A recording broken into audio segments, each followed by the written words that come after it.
बेटा in this session I will explain the blood circulation in human body कि बेटा human body में blood circulation किस तरह का होता है।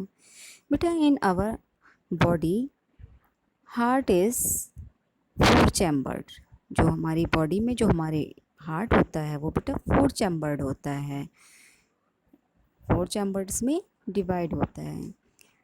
Right part of the heart and left part of the heart is divided by a thin muscular seat। एक पतली मस्कुलर सीट के द्वारा ये डिवाइड होता है, that is known as septum. जितना इसको हम सेप्टम बोलते हैं।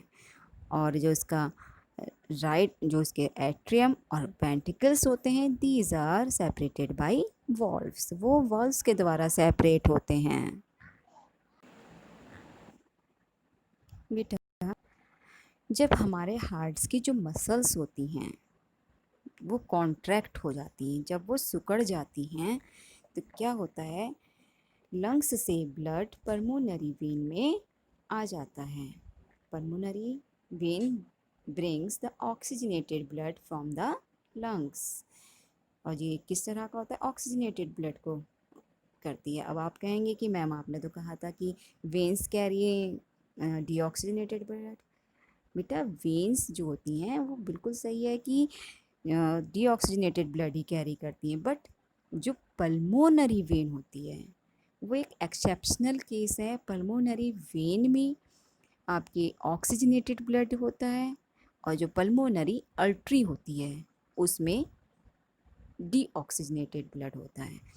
ये वैसे नॉर्मली जो होता है वो arteries carry oxygenated blood and veins carry deoxygenated blood. लेकिन जब बेटा इसमें पल्मोनरी वर्ड जुड़ गया है जिन अर्टरीज में, इट्स मीन पल्मोनरी अर्टरी में आपको मिलेगा डीऑक्सीजनेटेड ब्लड और पल्मोनरी वेन में होता है ऑक्सीजनेटेड ब्लड। ये थोड़ा कंफ्यूजिंग टर्म है, इसको बेटा ध्यान रखिएगा। तो जो लंग्स से ब्लड आता है बेटा पल्मोनरी वेन में, it is oxygenated blood. It's mean pulmonary vein carry oxygenated blood. उसके बाद बेटा and after this pulmonary vein pushed the blood into the left atrium। वो हमारा लेफ्ट एट्रियम में ब्लड पहुंच जाता है। When left atrium contract, the oxygenated blood is pushed into the left ventricle।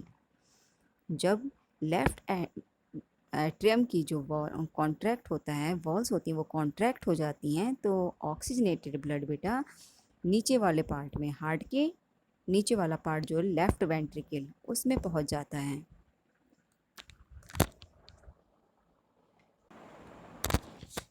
When left ventricle contract, और जब left ventricle contract होता है then oxygenated blood pushed into the main artery. Main artery is also known as aorta, उसको हम अयोर्टा बोलते हैं। और main अर्टरी में ब्लड पुश कर दिया जाता है। इट इज़ ऑक्सीजनेटेड ब्लड, ये ऑक्सीजनेटेड ब्लड होता है। And after this main artery push the blood oxygenated blood into different organs of the body. ये डिफरेंट ऑर्गन्स में ब्लड को पंप कर देती है।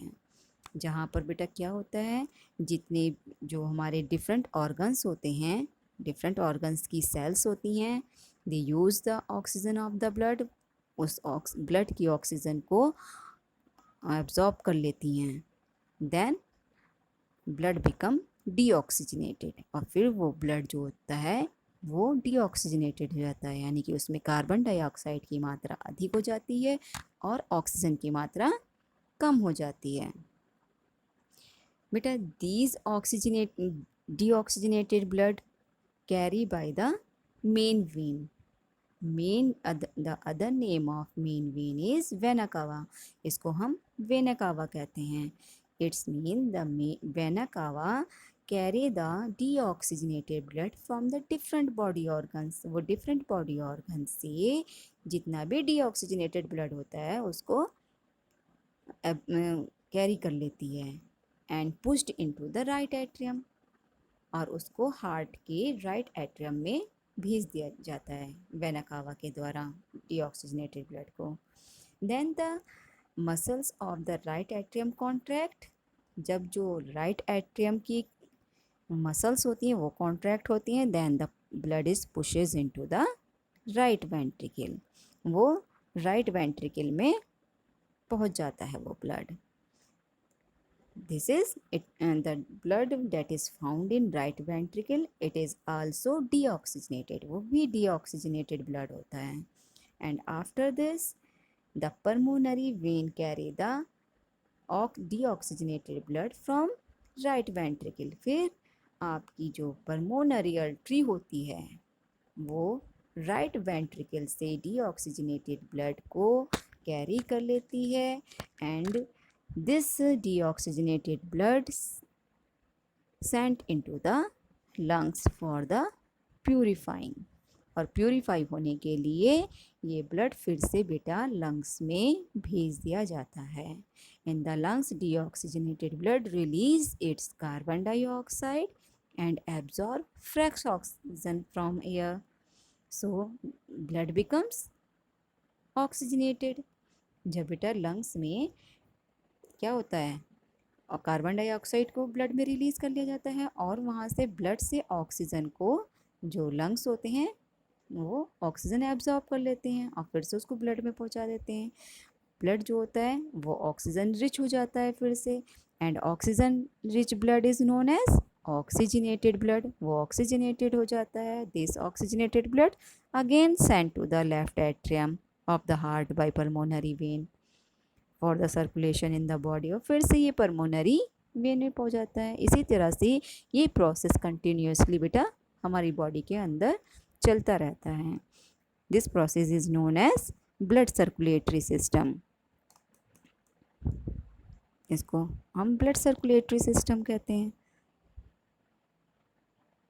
आई होप आपको ये blood circulation in human body समझ में आ गया होगा बेटा. Thank you.